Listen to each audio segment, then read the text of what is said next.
Yo, the discussion is, trust me, the wealth of information that Iwara is sharing is priceless. Welcome to part 3 of Raw Reasoning with Ras Iwara. I'm just going to wait for a couple seconds for some more persons to log on, but the reasoning, the wealth of knowledge that Iwara is sharing is priceless. Priceless. If you're enjoying the information so far, make me see some fruits in the comment section. Make me see some fruits in the comment section. Yeah. In the meantime, while we wait for Iwara to come, what's the biggest tip you have gotten so far? Put it in the comments. What you think is the biggest lesson that you have learned. After you comment the fruits, write the biggest lesson that you have learned tonight that you will start to implement. Yes, Natalia, I see that fruit. I see that fruit. Okay, I'm waiting for. Let me put in my the charger just in case.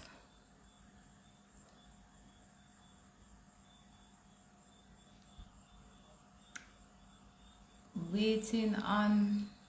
Alright, let me send Ras Iwara just in case.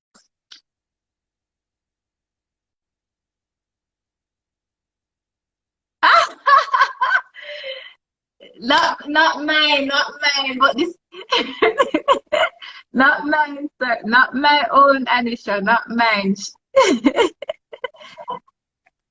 All right.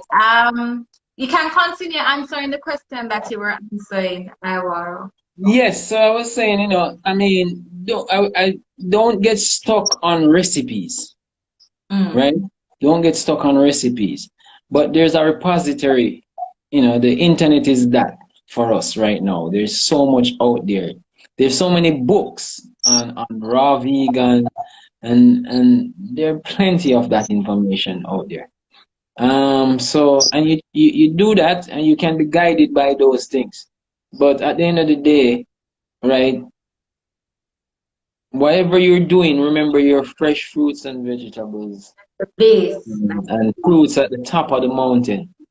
Fruits at the top of the mountain, Love So that. whatever you're doing to try and get a little crunch, or to, we understand that people need this kind of, kind of cuisine lifestyle to help them come across. And this is how a lot of them will even stay and maintain.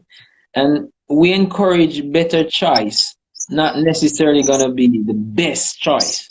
But once somebody is doing something that is making them into a healthier person than they used to be before, then we encourage it, So if they even have to get some dehydrated stuff to get a crunch to feel like they can stay the course, of course.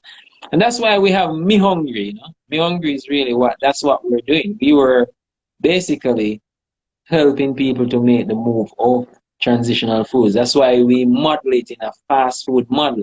That's why we have pleasers for pizza and yam burgers. And if you look at the whole items that are sold there, it's really that kind of model to assist persons. So we're not just catering for persons who are only eating raw. So we have ardent meat eaters who still feel like they need to get a yam burger and a pleaser now and then and so forth, So that's what MiHungry is about. So then we have MiHealthy, which is the next side of the component where we reason about health and detoxification and all of that stuff. Tell us about that. Did you tell us about MiHealthy? That's right beside MiHungry. No, that is just it's the personal consultation that I do with clients to talk to them when they're having issues, and that's when we get deep. That's when we try to let them understand the science. That's when we try to get them to understand how to take care of themselves. So we move now past, okay, now you have experienced the transitional food, you have a pleaser, you realize stay the course. If you're having challenges though, You know, so we put you on programs and detoxification programs and so forth. And a lot of the times, some of my clients who are on detoxification programs, if I catch them in my restaurant purchasing certain things, they're in trouble. Yeah, because you know it's detox time. It's detox time. Okay. Okay. But when you clean up and you clear up, then it's good. I like to akin it to this, right? If you have a vehicle and you've been putting in the wrong petrol, and all of a sudden your vehicle start to buck and so forth. It's all right to change the filter, change the petrol, and start putting in the best top-notch 90 gas in there. But at the same time, sometimes you have to clear the filter, right? So I'm saying to persons, always try to eat as best and so forth, but sometimes you have to clean up. You have to give the body a detox, a break. You know, just like how your car is scheduled to go in after a certain amount of hours for servicing. You have to do that, especially when you're not eating pristine, you know. So that's what my health is about, you know, because now we're talking about the more, what I would say, therapeutic side of health. We're talking about the therapeutic side, not just me wanting to get a healthy crunch, you know, not just me want to snack on something that's healthy, but something that's truly therapeutic. That's what we talk about there. I love that. I love that. There's somebody else. Let me add Andy. Let's see who that is.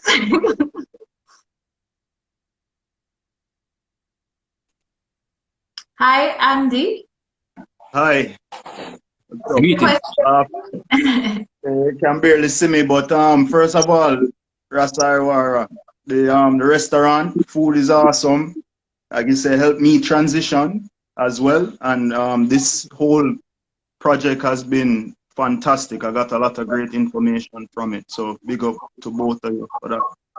Um, the question I have is around, you know, there's this big concept about some superfoods. And I want to highlight two, or ask about two in particular, which is, you know, the seaweeds of the world, the spirulina and all of these things, and also some of the roots like maca root and cacao and those kind of things. Where you find that fit into this whole journey? Okay. Yeah, man. All right. So again, if we're going to look at it in terms of like, say, you know, it's your guiding. So if you're thinking about your guide, and your first guide is okay, plant-based, so those fit in. If we're now getting into the whole, again, what I'll call the therapeutic, the detoxification side of things, looking at the chemistry of the food, looking at the science of it, then spirulina wouldn't fit in. Okay. Whenever generally it's a algae, and whenever you find like a pond starts to form that form of algae, that, you know, biochemists will tell you that's becoming an acidic environment.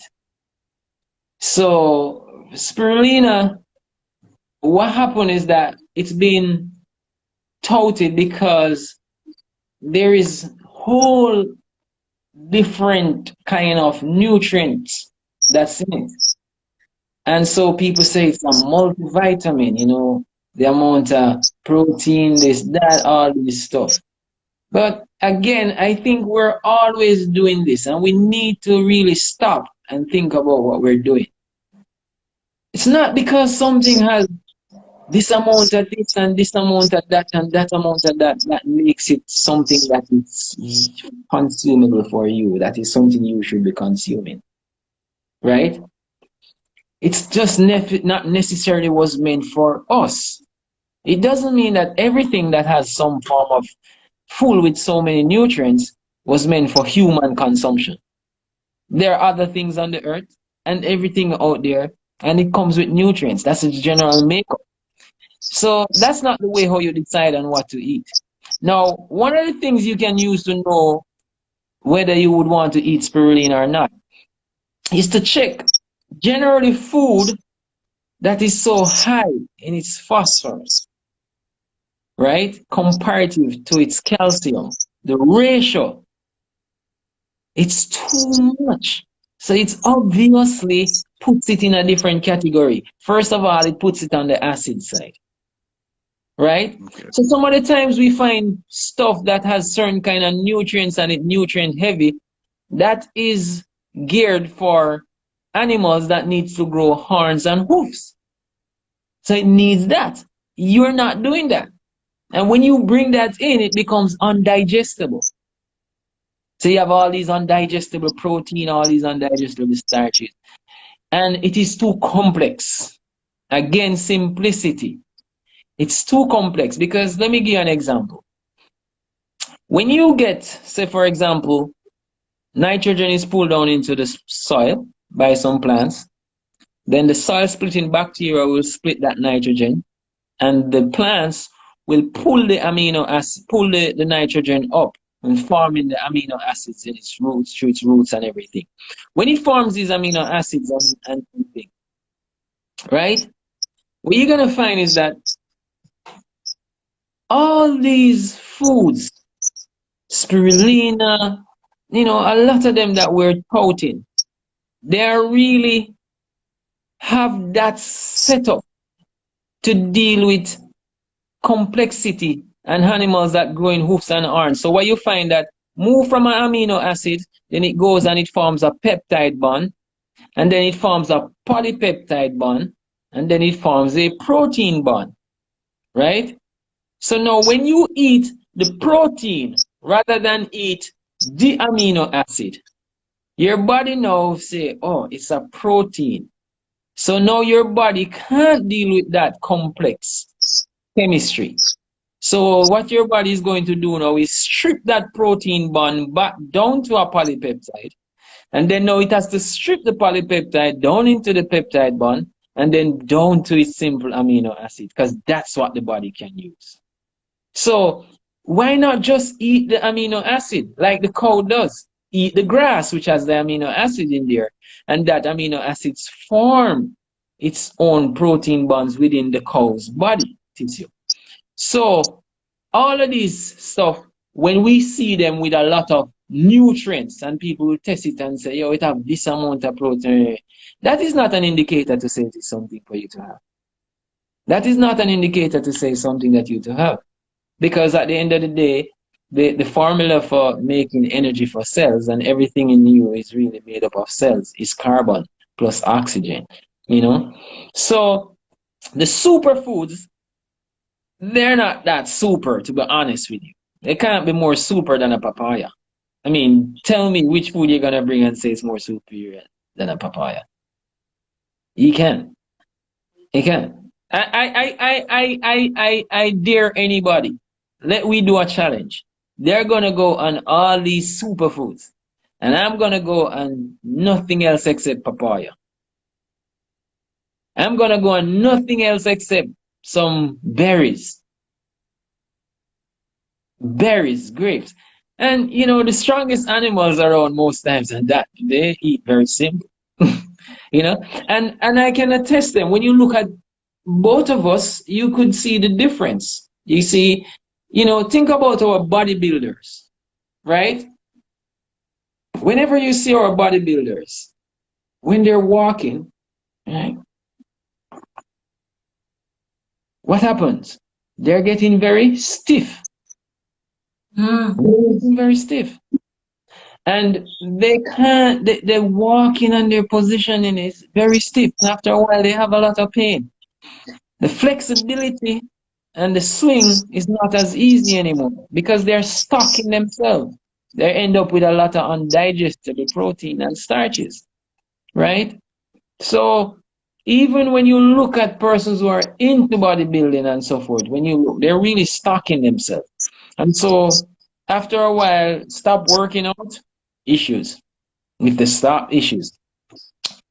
And so it's the same thing I'm saying. The density is not necessarily the best. As a matter of fact, it's not. All persons who are having issues, for the most part, stay away from protein. The vegetarian community is no longer gonna be feeling guilty or being cowed down and cowed down into thinking that, we are inferior in our nutrients Yeah. accessibility because we ain't getting any protein from this and so forth. And that's the point I want to make. Do not make it become an issue anymore. Stop asking my vegetarians where they're gonna get their protein. All protein basically is becoming, they can't have if there ain't no plants anyhow. Mm. You don't ask the cow where it's getting its protein and it only eats grass. And the next thing is really what? The real issue is like what? B12. Oh It's yes, the yes. B, the B12 issue. Now, let's face the B12 issue. Is it an issue? It is. Why is it an issue? Is B12 really something that comes from animal? No, it's not. And I'm going to prove this. And I'm going to show you. B12 is really a bacteria issue. It's mainly found in soils, your water. So when we chlorinate our water and all that stuff, we use B12. Now, I'm proving something. You could go and research it. You would realize that 80% of the B12 that is commercially manufactured is given to cattle farm animals. So 80%, of the B12 that is manufactured is given to cattle farm animals, where you have these cattle farms in the States all over. And the reason is that because they're outside of their natural environment, where they would be grazed and they would be, in the soil, and a cow who eats the morning mist that is on the grass, when they're on the cattle farms and on these concrete facilities where somebody chops some dry grass, trying to feed all kind of different things other than what they should be fed on. Like cattle farms right now are the biggest predators to fishery because we reap the fishes, grind them up, and feed them to cows in cattle farms. Those animals, which are cows, come down with B12 issues too. So B12 issue is a bacteria issue. It's not a meat issue. The reason why meat animals would find itself with B12 is because they are actually within the soil and the bacteria we don't do that. We put on shoes, we squeaky clean. We don't climb a tree and pick it and push it in our mouth. We wash our fruits. So we are all so squeaky clean outside of our natural self. So we have an unnatural situation that's happening to us, B12 issue. So it is an issue. What I'm just saying, it's not because people love to levy that against vegetarian as if it's because, vegetarian. No, because even animals who are removed from their natural environment, they come down with B12 situation as well. All right. So no ill feeling. My vegetarian family, just stay strong. Protein is not our answer. Tell anybody I say that is not our answer. Right? So don't make them beat you, cow you down with that one. If you have any other questions, giving you the opportunity. If you have not asked a question before, then I give those who have not asked first, because I see requests from people who have already asked. So if you have not yet asked, I will take those first, and then if there's time, then I'll take the others.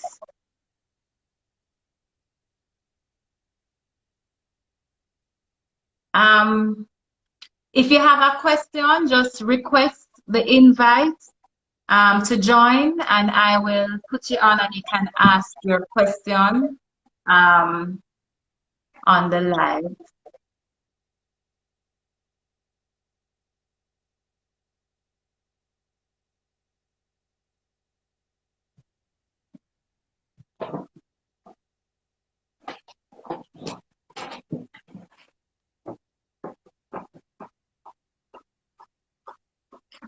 Yes, yes, he has spoken about iron already. What exactly are you asking, Natalia? Can you come on?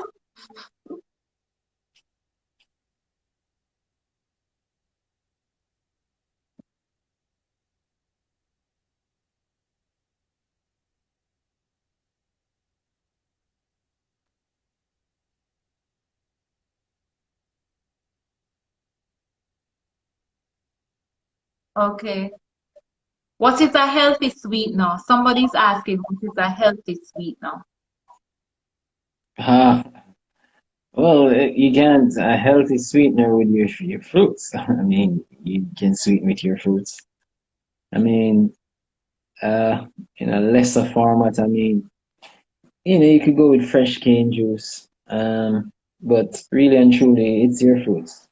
Some people do agave and all those stuff. I'd rather go with like dates if you want to go with your dried fruits. If you have to like your figs, your dates, you know. But yeah, your fruits is your real sweetener.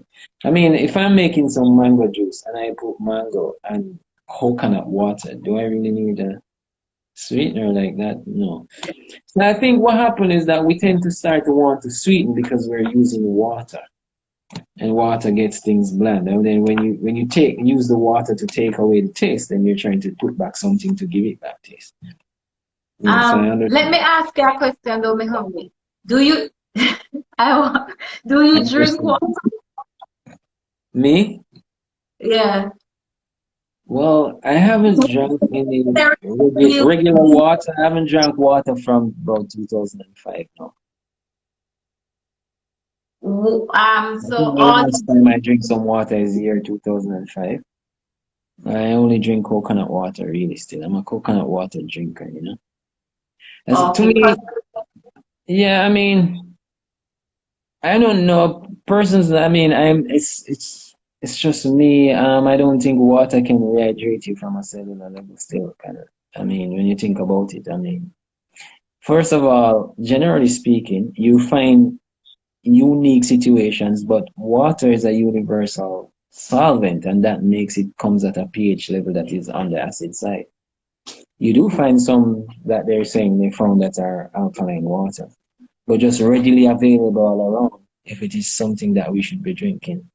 So, I mean, I asked yourself, yeah, you have to ask yourself the question, if somebody was in a situation and needed treatment and you're putting them on a IUV, the IV fluid thing, and you don't have any of that liquid that they use, what would somebody throw in there?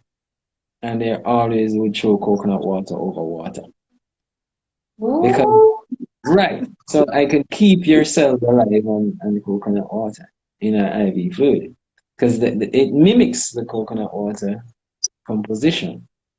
And water wouldn't really keep you. Like, for example, I'm not feeding you, you're not eating. To keep you on just water would be a different thing.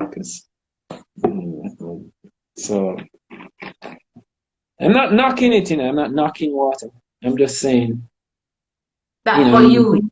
in your preparations, the more you use water is the more you want to go for some sweetener because you're trying to sweeten back water. Coconut water will keep the flavor. If you have, all right, if because I'm hearing, well, not hearing, I'm seeing that there are lots of questions, but it's really hard to scroll and stuff. So if you have a question and you don't want to come on to ask the question, can you use the question tab at the bottom right hand corner of the screen? You'll see a question mark. Click on that and type in your question so that it's easier for me to find the question.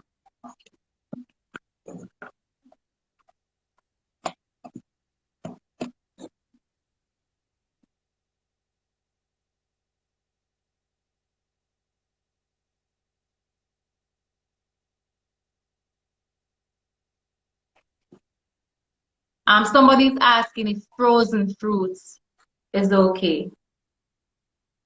Well, again, yeah, like they say, if it's okay, okay.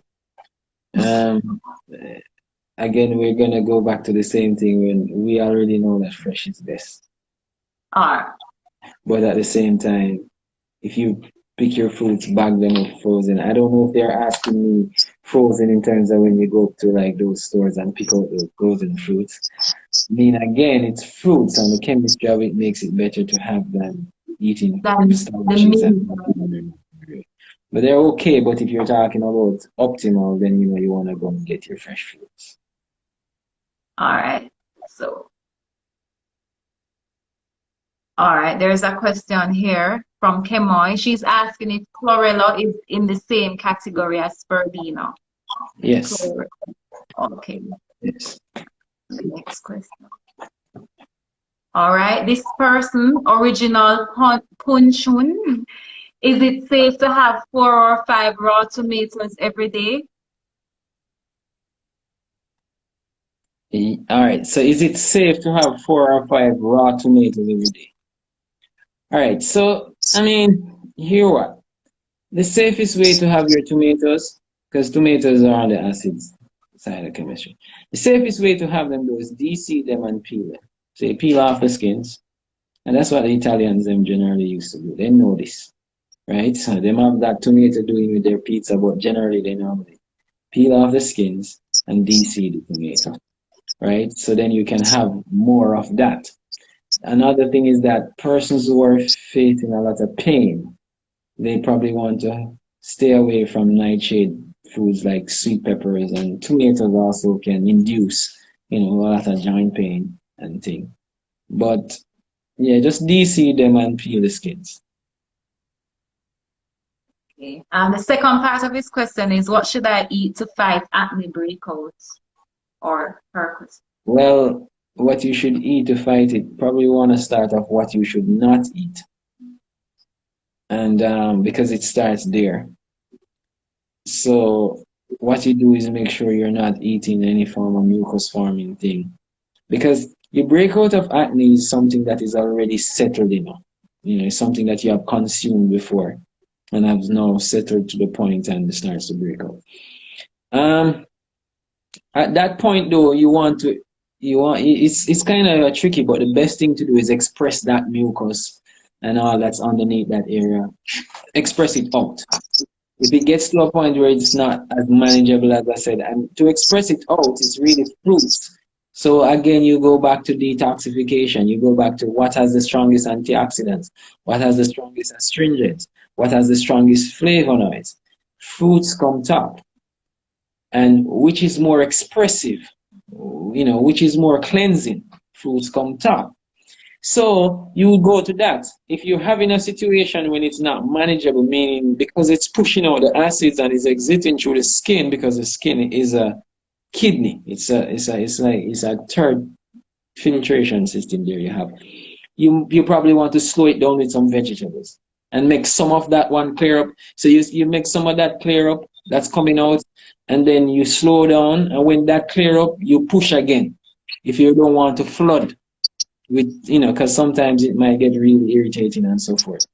But it's always fruits at the top of the mountain, vegetables next. If you're having an acne situation, you want to stay away from dairy that's not really dear to you. Those mucus forming foods, those tofu, which is tough for you, those chunks which will chunk you up, those kind of things, you want to stay away from them. And just go to your simple chemistry. I tell people, one of the things you can do is just ask yourself, when you see acne, when you see tumors, when you see lumps, when you see calcification, just look at your watermelon and ask yourself, does this resemble cancer? And look at your other foods and ask you, does this resemble calcification? Does your watermelon resemble pimples? Or, just ask that question. Look at the food and ask. It will speak to you. Speak to it. And you will realize that you can tell. Because I'm sure if I ask somebody, I put meat, I put melon, and I said, which one of these resemble cancer? I'm looking to see who's going to put a water down. All right. All right, so this would be let me see. All right, this is Natalia would be the last video. question. I look through the other questions to see. Hi, Natalia. Hi, Stacia. Blessings. Good night. So sorry to cut. All the information is good so far. I had just two questions. The first one is iron deficiency. Mhm. Um, what is good for vegetarians who would have that kind of issue? Okay. So in that case, just from a meal standpoint, right? Because there had to be something that went wrong for you now to be deficient in your Mm-hmm. iron. That's not something that you'd really go deficient just like that, you know? So in that standpoint, that's when you're gonna top up on some green juices, And what right? would the content of the green juices Like be? your watercress, your callaloo, you know, your chive, mustard greens, you know, basically your leaf greens for the Okay, most part. any leafy Yeah, greens. for the It most part. it And you could squeeze some orange. I mean, like your watercress would have a good amount of vitamin C because generally when your food is holistic, it comes with the right combination of chemistry. So your watercress will come with vitamin C and all that, which allows the absorption of the iron. But you could add some squeeze some citrus in there to some degree to allow easy absorption because there's enough vitamin C. Um, but that's what you would do for the time being. But your deficiency in iron would have to be assessed, you know, because if you have to keep popping up to keep it up, that then there's something that's going wrong. Why it has to be falling every time? So that needs to be assessed, and then you need some herbal botanicals to look at that issue. Okay. Yeah. Thank you for that. There's a follow-up part to that, and then I have a second question. Sure. If you don't reside like in Jamaica, for instance, where you have good soil, let's say you reside in Canada or the States where you have a winter period and a Right. few of the products that you would use are imported, that kind of thing. Mhm. What other, solutions would you suggest or can you suggest? Suggestions to doing the green juice with those type of thing. Like what? Because like we don't have callaloo here. So we have like Okay. kale, like so just trying to get some. Those are also the green leafy vegetables. So no matter where in the world the green leaf is, it's generally the same kind of Okay, properties it's bringing. You know, okay, another thing you might, you know, if you're in a serious issue, you probably try some beet, but we don't necessarily recommend, you know, beets and carrot because of the, you know, the hybridization, not just the hybridization, but also the sugar in it, right? Sometimes when you take beet, if you take it too strong, it can knock you out because it gives you a rush of blood. So everybody who drinking beet, and if you do a straight drink of beet like that, I've seen it knock people out before because it rushes you in terms of your iron. So you could do a shot if you want, if you're getting down, and this is in crisis level is there. You could do a shot of that, you know. Another thing that you could try, which is if you're, again, you're not having access to your grass, and you could get some hemp seeds. hemp seeds. Because what happened is that 45% of all hemp seeds, the content is iron. Roughly 45% of your hemp seed, the content of that hemp seed, 45% of it is iron. So in the Okay, case where you can't get your fresh greens and so forth to knock up your green juices, outside of that, your dried fruits, you know, and you have fruits that can give you some iron in it. It's just not as, thing like tamarind, your figs, your dates and all of that stuff. Those dried fruits will have some level of iron in there to support. okay, perfect. Thank you. And so the other question now is regarding mucus. What suggestions are you making? Let's say you don't consume too much dairy, but you still have like a mucus issue. What solutions are there for that? All right. So again, The only thing is that mucus is in the system, and what you're gonna do is get it out. I mean, there's a lot of different things that could also, but mainly we know it's food. So mucus is also formed from these starchy foods, right? There is the biggest culprit, but it's not the only thing that forms mucus. I put you on a detox, and I put you on a, say, a 60-day detox. And the minute you come off of it, and I give you a nut milk, and when you finish drinking it, you might find that you feel mucus coming up after.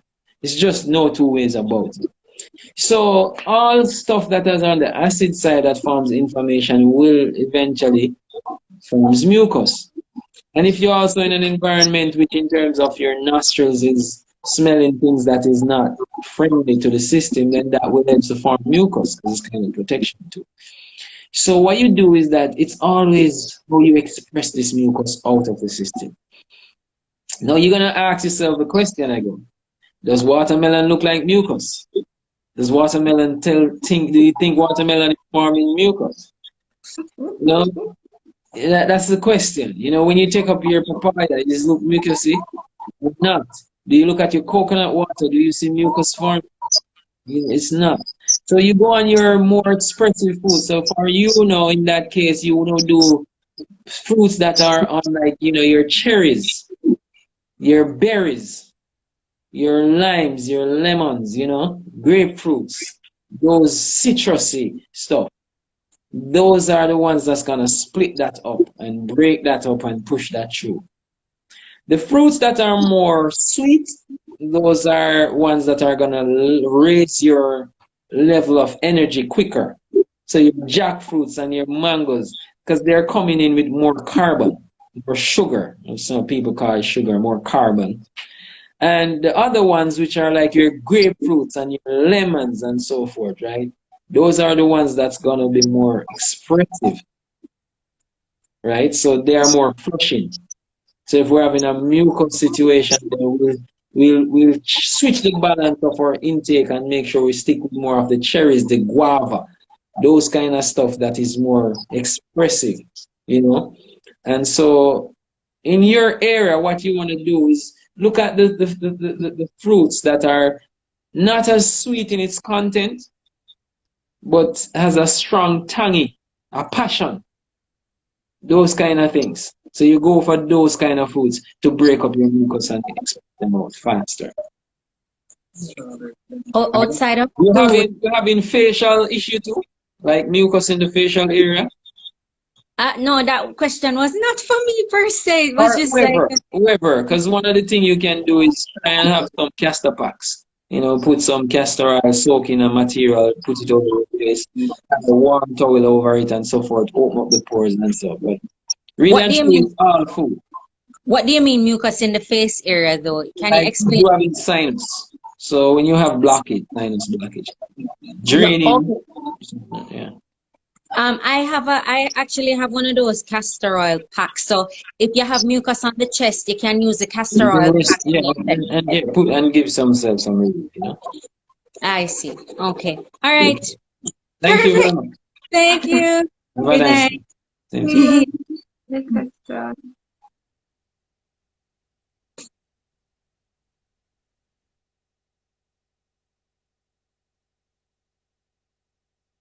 What is your feedback on detoxing while on the menstrual cycle? Well, that is also a form of detox. So you're already detoxing. So I mean, you're losing some iron, but at the same time, you can detox. That's probably one of the time you want to detox because you really want to detox. Because otherwise, you might even end up when you do that, you find that less pain, you know, less issues in terms of mood swing, mood feeling, mood issues, and so forth. When you're on when you're on your cycle and you're bringing density and it's bringing more mood issue, and if for some reason that's something we might be craving a certain thing, but if we kind of stay away from that and try to go more expressive again, because that's what the body's already doing, you know, and So we can't go around those things. I mean, people who know they are on detox and go on juices and all those stuff and fruits and whatever and realize that when the cycle comes, they're having less pain, they're having That's less clots, and so forth. That's there to be known. That's wide in terms of people knowing about those stuff. Less clotting, less issues. The flow is better, and that's what you want. all right. I see the questions, but guess what? He has been so good. He has done almost 3 hours of questions. We may have to just get back, ask him to come back. I don't know if he's very busy. I don't know if he will have the time to come back, but I'm getting more questions, and I know that you have to go because I only asked you for 1 hour and we're almost 3 hours. Yes.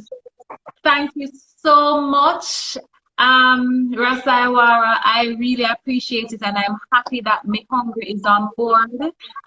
21 days raw. If you have not yet signed up, you know that you have to sign up because you hear it from him. Fruit. And that's the thing that raw is the law, right? Yes. Click the link in the bio to sign up. I'm going to beg him to come back. I don't know if he will say yes, but I'm going to beg him to come back. But yeah, man, if you have not yet signed up for the 21 days raw, click the link in the bio. Big up to the sponsors, MiHungry, Whol-Some-Food, Ginger Fitness Lifestyle, who will be on board. UOB Fitness and Joanna Taylor Taylor Made. So not only will we have the nutrition part, but we'll also be doing we'll have workout sessions, daily workout sessions. So yeah, you have a community of support.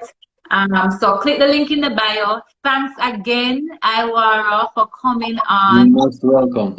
Appreciate it. Me learn nothing.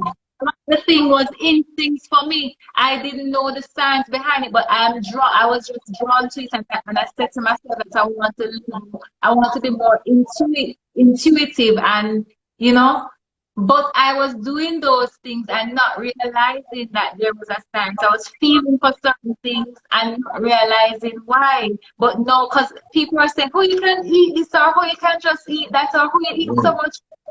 And but you have, trust me, you break it down like a science. And as some of the comments that I was able to see said that, trust me, you break it down, the complex matters, you break it down so anybody can understand. Even with the big words, the scientific words, you break it down, understand it. If you missed part 1 and part 2, it's already up on the page, and I'm going to put part 3 up on the page as well. So again, thank you so much. You're most welcome. Thank you to everybody who joined, and let's go ahead and remember, remember, yeah, what I want to leave with people, I want people to take these numbers into consideration. And I think it was in 2013, we slaughtered 77 billion land animals. It's only 7 billion of us on this earth. And we killed 77 billion land animals. I'm not talking chicken and fish. And the other thing about it is that, human, the word human, you can find the word humane. Within the word humane, you can find human. And so it's expected of us to be humane. And animals, they have nervous system, they have fear, they experience joy, they have their own communities, they form relationships, and they have their families. It is not any form of sensible thinking for us to be slaughtering animals to feed ourselves when it's not a nutritional necessity. Dr. Colin T. Campbell, in his 20-year China study, wrote in his report that the amount of meat that is necessary in a healthy human is actually 0%.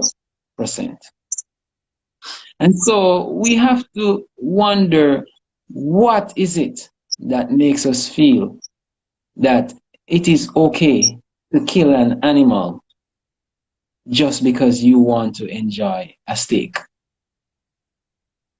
We need to think about that. All right? Let's go ahead, move forward, and let's try and be the best we can of ourselves. And that is giving consideration to not just humans, but animals.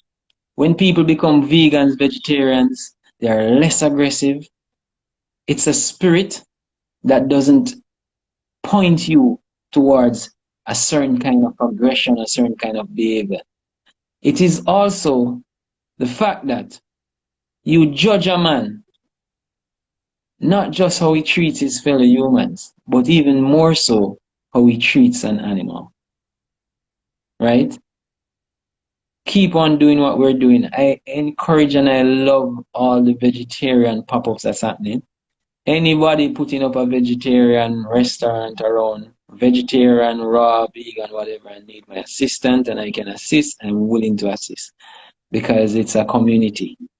You're not really or necessarily my competitors. And if you're my competitors, it's only because you're helping me to raise the standard to the level of which we want to be within the whole movement. So that's how the competition comes in. And I love that. It's a healthy competition. But the real competition is to get our people over on this side, provide access to them. So you're really not my competitors. I want us to network. Okay? Thanks to everybody for joining and have a good time. Thanks again. Bye. Remember to click the link in the bio to register for the 21 days raw and have a good Is that night. for me? All right. Thanks much. All right, cool.